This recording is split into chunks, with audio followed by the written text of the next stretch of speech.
Les entretiens des patriotes, bonjour à tous, heureux de vous retrouver après quelques jours de vacances. Hantavirus, le retour du Corona Circus, Artus Bertrand, l'EPS face à son bilan. Avant de traiter ces deux informations et beaucoup d'autres, vous connaissez la coutume sur cette chaîne.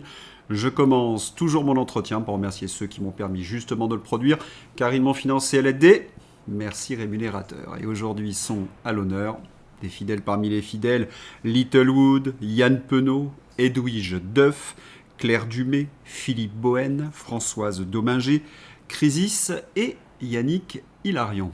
Merci à eux du fond du cœur. Et puis je tenais à vous remercier pour votre soutien incroyable. Oui, il faut aider la réinformation en ces temps de très graves menaces sur la liberté d'expression.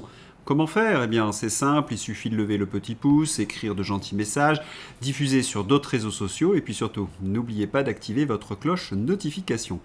Merci à tous. Ça y est, c'est reparti. Le pangolin a transmis le relais au singe. Ça y est, c'est reparti pour un tour. Tremblez dans les chaumières, le virus de la peur est de retour. Et on vous terrorise au plus haut niveau. Nous étions en août 2024. Tedros déclare l'urgence du monkeypox ce jour. Ils ont balancé un truc ? Pardon ? Ce n'est pas la variole du singe ? C'est le hantavirus, dites-vous ? Ah oui, autant pour moi, mais que voulez-vous, hein ? On finit par tout confondre.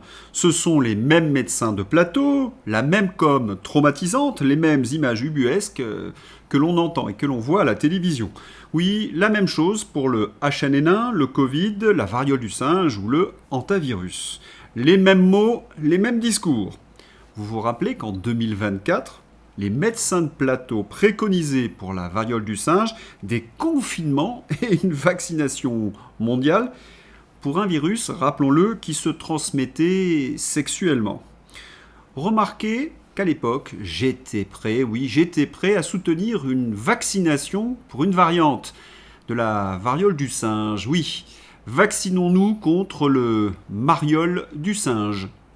Je crois que nous sommes nombreux à souhaiter en effet se débarrasser de cette infection. À chaque virus qui fait des siennes, ce sont les éditions spéciales sur les chaînes d'information. Il n'y en a plus que pour le hantavirus. Et à chaque fois, les vampires sortent de leur boîte. Ce sont les cancras et carbalas du Big Pharma. Megarban, par exemple. La souche américaine des hantavirus, comme le virus des Andes, peut provoquer des formes extrêmement graves avec atteinte pulmonaire et cardiaque, associée à une mortalité pouvant atteindre 40 à 50%. Professeur Bruno Mekerban. Il n'a honte de rien. Vous vous rappelez, il y a quelques semaines, on évoquait avec Franck ce professeur Mekerban, convoqué devant la chambre disciplinaire de l'ordre des médecins, pour tous ses mensonges. Et le voilà aujourd'hui, sorti de son cercueil, ce vampire, pour continuer à nous terroriser. Farce tragique signée par Big Pharma. Dans un monde démocratique, les autorités tenteraient de rassurer la population. Leur message tiendrait dans ces quelques mots « N'ayez pas peur !» Et pour cause. J'en parle en fin de dossier. Non. Ces journalistes aux ordres, aidés des médecins de plateau, vous exposent des malades qui supportent d'atroces souffrances, qui crachent leurs poumons, qui se tordent de douleur sur des lits d'infortune. Sur BFM TV, c'est le Corona Circus toutes les 10 minutes. L'hantavirus. Pardon Alain, mais prudence, il faut remettre les masques. Alors, est-ce qu'il faut remettre les masques ? J'en ai un pour vous, tenez. Et le gel aussi pour Merci. les mains. Alors, écoute, ce que je vais faire, je vais mettre de côté. Mêmes images, mêmes mots. Le gouvernement espagnol qui pose devant le bus des infectés du hantavirus. Qu'est-ce qui leur passe par la tête ? Avant de répondre à cette question, il y a quand même un air de déjà-vu. Hantavirus 2026, Covid 2020. Et les mêmes discours. Florian Philippot. Mais c'est dingue ! Le patron de l'OMS ne se cache même plus. Il vient d'annoncer qu'il espère que la panique créée autour de l'hantavirus va être une bonne leçon pour le monde entier. parce que ça va amener l'Argentine et les USA à reconsidérer leur décision de quitter l'OMS, alors que ces deux pays sont très touchés par cette affaire. Le 17 mars 2026, l'Argentine annonce son retrait officiel de l'OMS. 7 semaines plus tard, elle est accusée d'être le foyer de cette contamination à hantavirus. Stop! Et puis, le patron de l'OMS se rend-il compte de ce qu'il est en train de dire? Juste une petite réflexion. Quel est le rapport entre un foyer d'hantavirus en Argentine et le départ de l'Argentine de l'OMS il y a quelques semaines? Le délai quand même est assez court. Il n'y en a aucun. À moins que, vous voyez ce que je veux dire, comme du chantage, une mafia en somme. Hantavirus, des vaccins et des traitements sont en cours de développement. Moderna travaille sur un vaccin à l'hantavirus depuis 2024. Gardez un œil sur le prix de leurs actions au fur et à mesure du matraquage médiatique. Il y en a encore qui vont se gaver. Un rappel. J'ai sous les yeux un rapport d'experts qui dément la nocivité de ce produit. La routine en temps de pandémie. Mais la palme du Corona Circus revient, sans aucun doute, aux Parisiens. Nouvelle épidémie. Tremblée dans les chaumières sur un navire de croisière. Plus de 100 personnes ont été touchées par un foyer, il y a un E bizarre ici, par un foyer de norovirus sur un bateau parti dans les Caraïbes. Les malades ont été pris de diarrhée et de vomissements. Norovirus, c'est une gastro. Devrait-on s'attendre à la publication d'un décret imposant le port d'un slip FFQ2 ? Ah, ces journalistes, ils franchissent toutes les lignes, même la ligne jaune de la gastro. Mais revenons à l'hantavirus. Béatrice Rosen. Hantavirus, les 5 passagers français du MV Ondius seront rapatriés ce dimanche par vol sanitaire. Le matraquage des infos dans les médias sur ce sujet, parfois jusque dans les moindres détails incertains, font penser à une campagne de com. Ils ont déjà ressorti tous les médecins de plateau, du Covid, les vampires, qui ont participé à propager les mensonges et l'acceptation de mesures charlatans. Café assis, passe, plage dynamique, masque en forêt, etc. Vont-ils nous ressortir Jérôme Salomon pour nous faire son journal de croque-mort télévisé ? Ça monte crescendo avec des infos sur un V en préparation depuis 2024 et une simulation Polaris récente qui rappelle la simulation Precov, et tout cela n'augure rien de bon. Comme je le rappelais en début de journal, ce fut exactement le même cirque que pour la variole du singe. Derrière l'hystérie de la communication journalistique, il y a la réalité scientifique. Aux États-Unis, le directeur du NIH temporise sur le hantavirus. Ce n'est pas le Covid, et on ne veut pas le traiter comme le Covid. On ne devrait pas paniquer. Et pour cause. Hantavirus, transmission. Il se transmet principalement par contact avec les excréments, l'urine ou la salive des rongeurs infectés, souris, rats sauvages. On l'attrape souvent en inhalant des poussières contaminées lors du nettoyage des greniers, cabanes ou zones fréquentées par ces rongeurs. Une souche particulière, le virus des Andes, en Amérique du Sud, peut se transmettre très rarement d'homme à homme en cas de contact étroit et prolongé. Le hantavirus est potentiellement très dangereux, surtout les souches américaines, mais rare en France, Europe, où les formes sont généralement moins sévères. La meilleure protection reste la prévention, éviter le contact avec les rongeurs, aérer et nettoyer prudemment les zones à risque avec masque et désinfectant, et consulter rapidement en cas de symptômes après une exposition directe.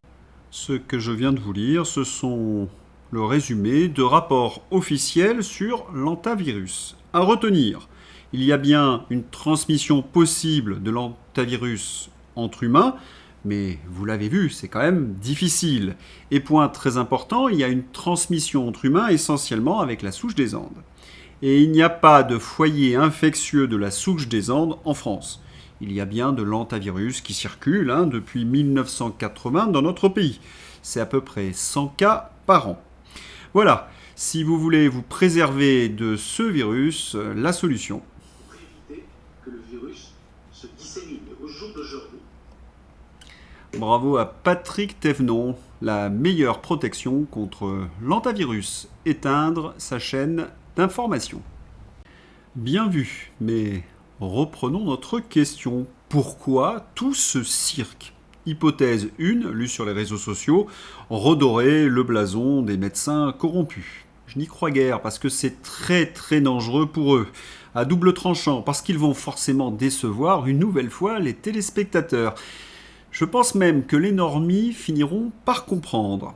Hypothèse 2, contrôler les âmes. Celui qui contrôle les peurs des gens devient maître de leurs âmes. Antivirus, le cornu. Un Français rapatrié présente des symptômes. Le gouvernement déclenche des mesures d'isolement.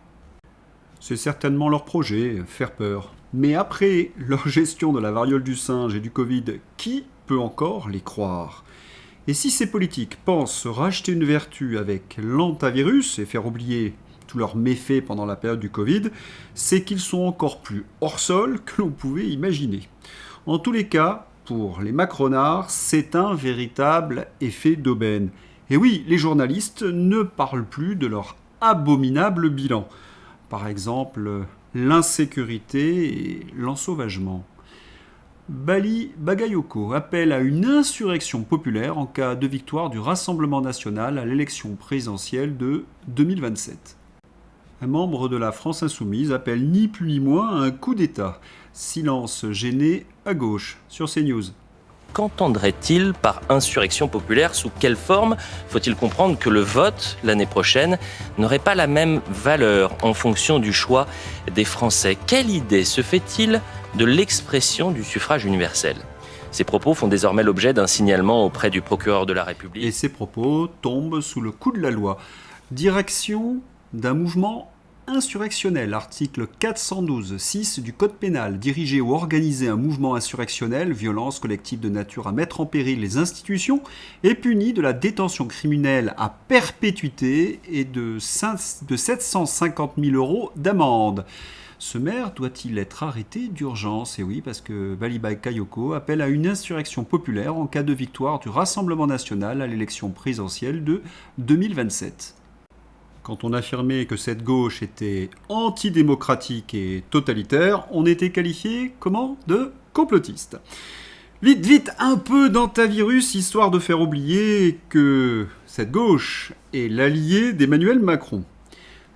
Petite réflexion personnelle, si le Rassemblement national respectait son programme, notamment le retour de l'ordre dit républicain, qui seraient les premiers bénéficiaires de ce retour à l'ordre ?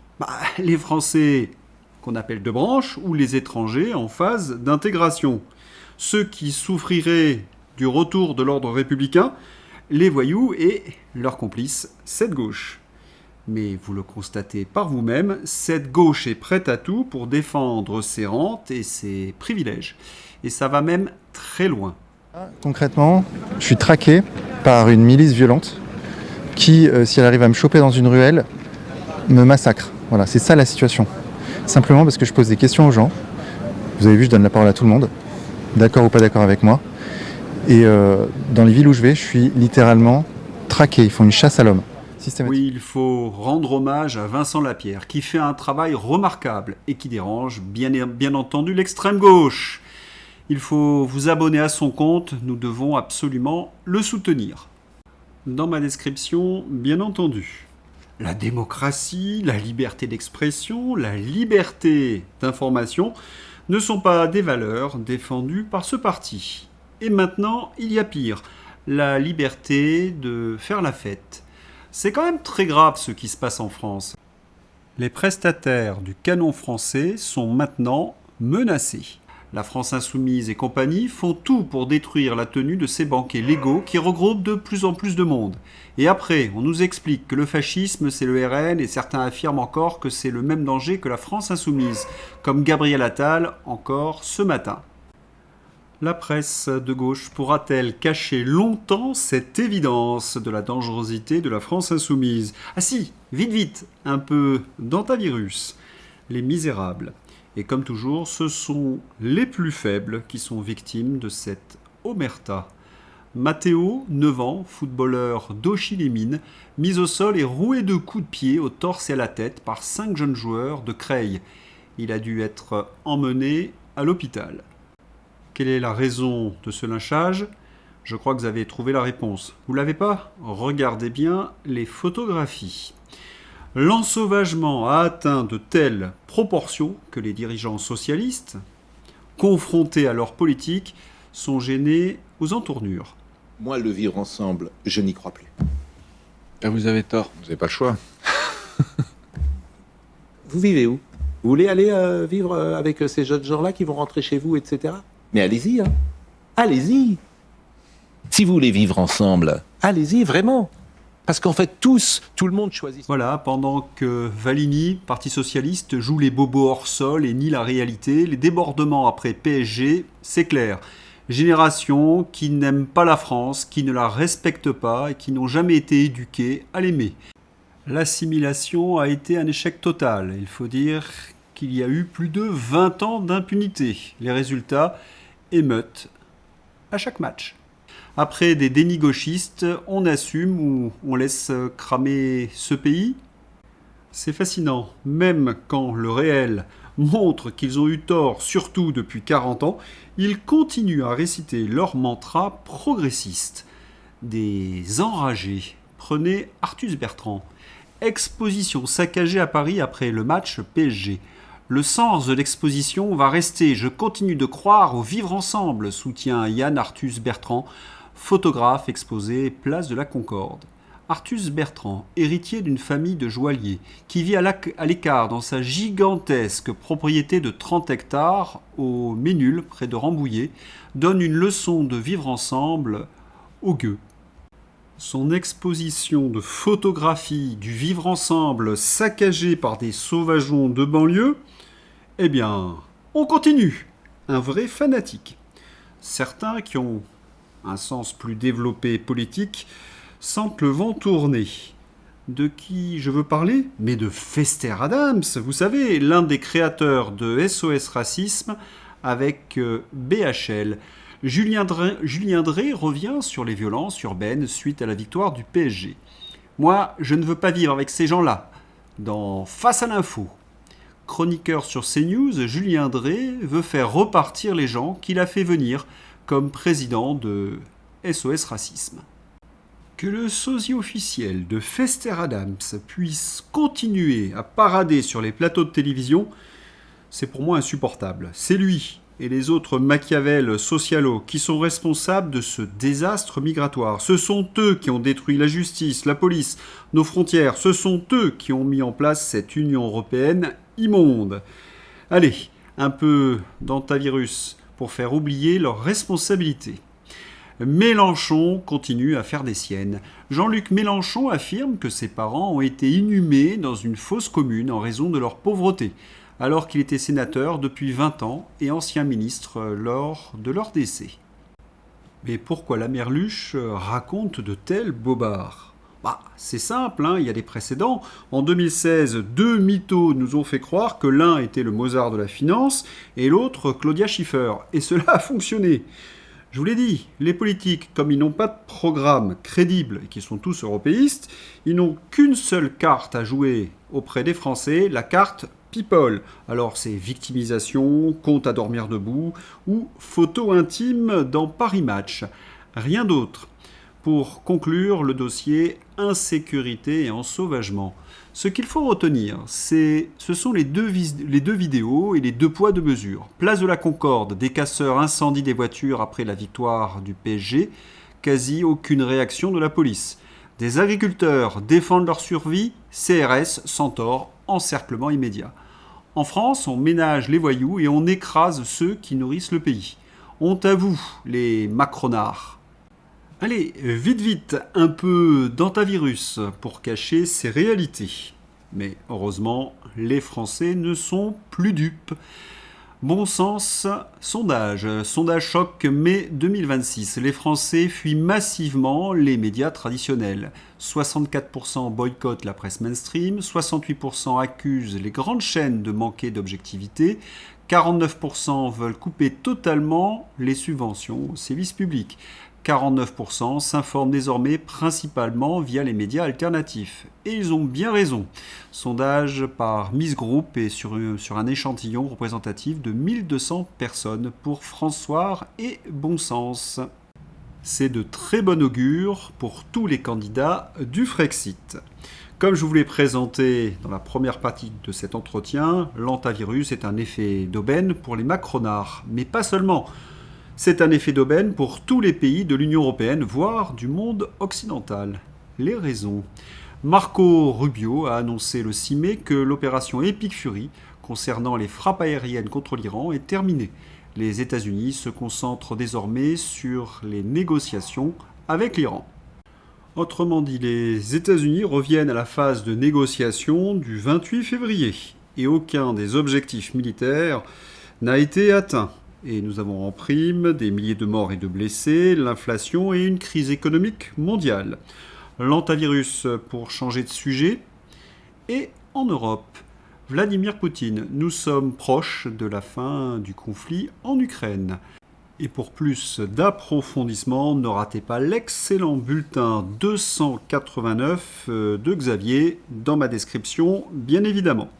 La presse française se fait l'écho, pour une fois, des déclarations du président russe. Le président russe a également envisagé la fin de la guerre en Ukraine avec Schröder dans le rôle de négociateur. Pour les européistes, la phase de paix en Ukraine va être très difficile à avaler. Que de révélations. On les voit déjà piailler sur les plateaux de télévision. Je dis piailler, oiseau.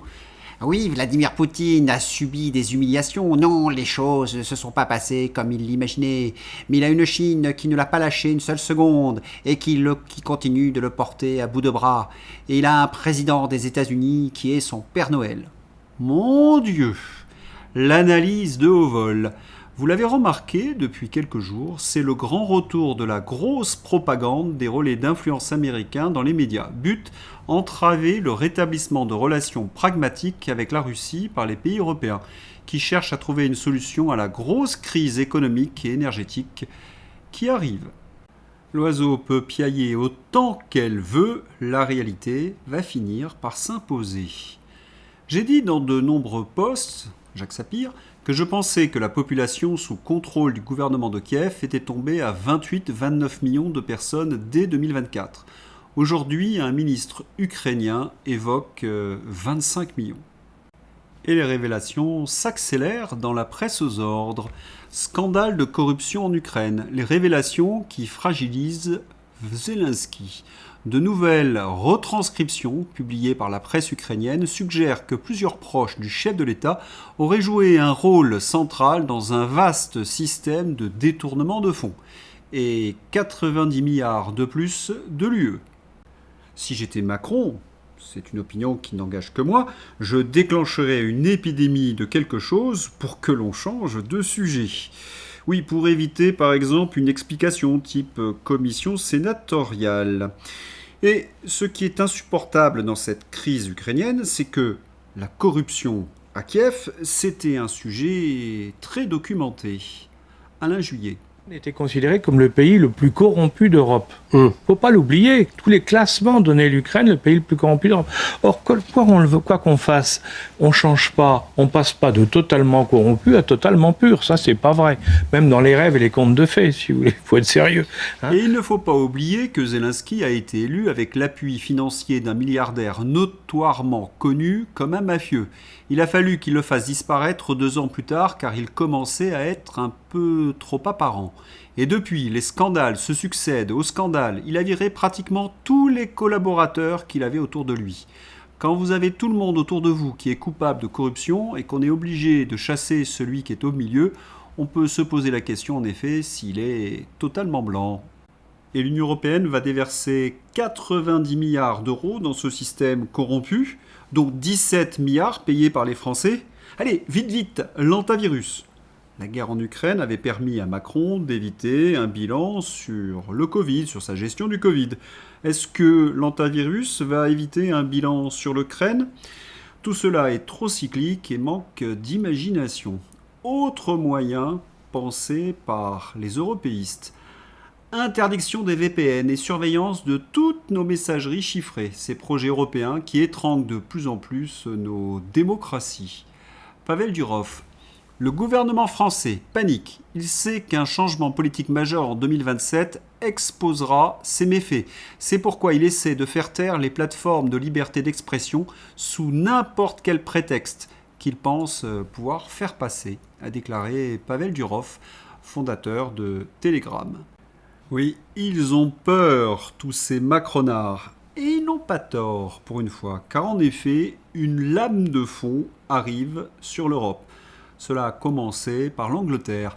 Élection au Royaume-Uni. Le Premier ministre travailliste, Keir Starmer, exclut de démissionner malgré des résultats douloureux, autrement dit catastrophiques, du Labour et une montée du parti anti-immigration de Nigel Farage. Ainsi s'achève la démocratie, dit Alexis Poulain. Mais bonne nouvelle, Keir Starmer est isolé. Il prend raclée sur raclée électorale. Il va bientôt tomber.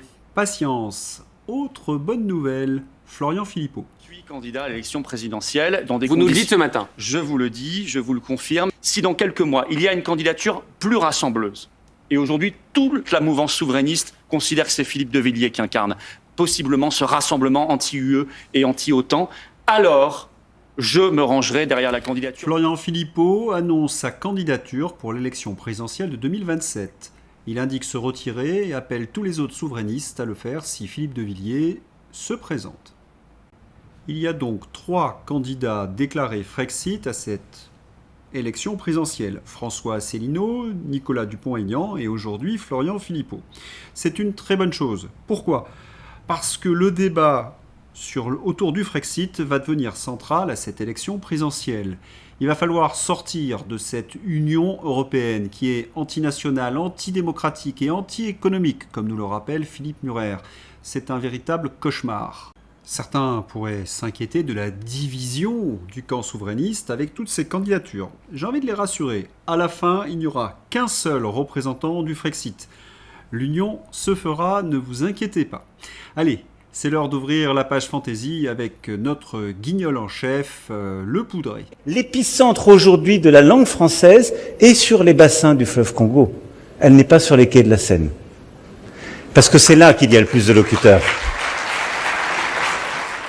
Macron de nulle part nous explique que l'épicentre de la langue française n'est plus sur les quais de la Seine, mais sur le fleuve Congo. Tintin au Congo.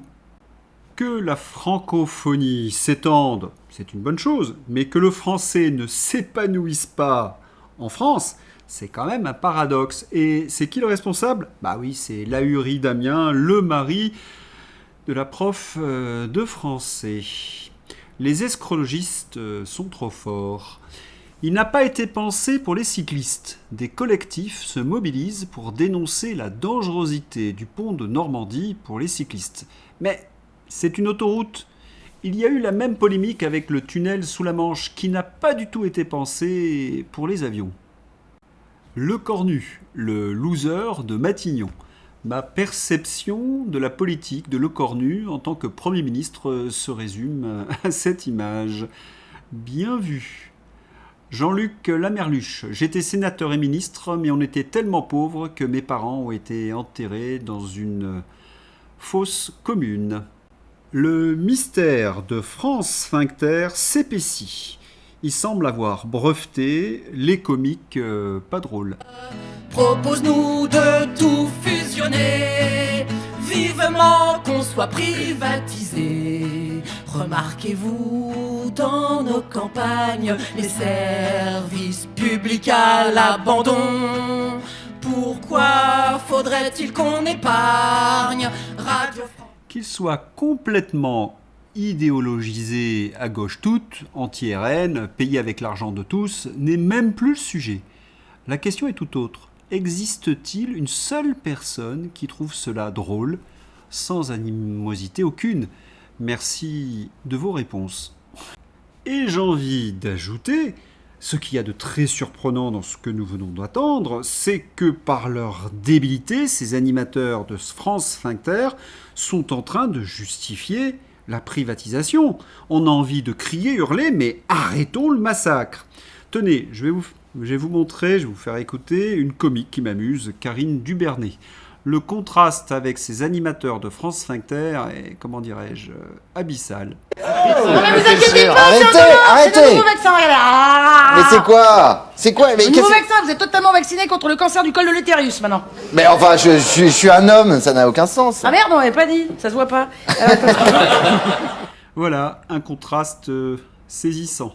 Vous avez le sketch en entier de Karine Dubernet dans ma description. Et pour clore cette page fantasy, un comique professionnel, un as du ridicule, Nono le dilaté. Bruno Le Maire déclare que son grand-père est né en Algérie et qu'il a des origines algériennes. Le réel, son grand-père s'appelle Enguerrand de Fradin de Belabre, né à Alger en 1899, pied noir d'ascendance franco-britannique. Avant, les ambitieux se poussaient du col en mettant en avant des quartiers de noblesse plus ou moins factices. Maintenant, ils s'inventent des quartiers de diversité. Très bien vu, Gabriel Cluzel. Et j'ajouterai qu'attendre de ces politiques qui trahissent leurs ancêtres. Voilà, c'est tout pour aujourd'hui. Je vous souhaite une excellente journée. À bientôt. Au revoir.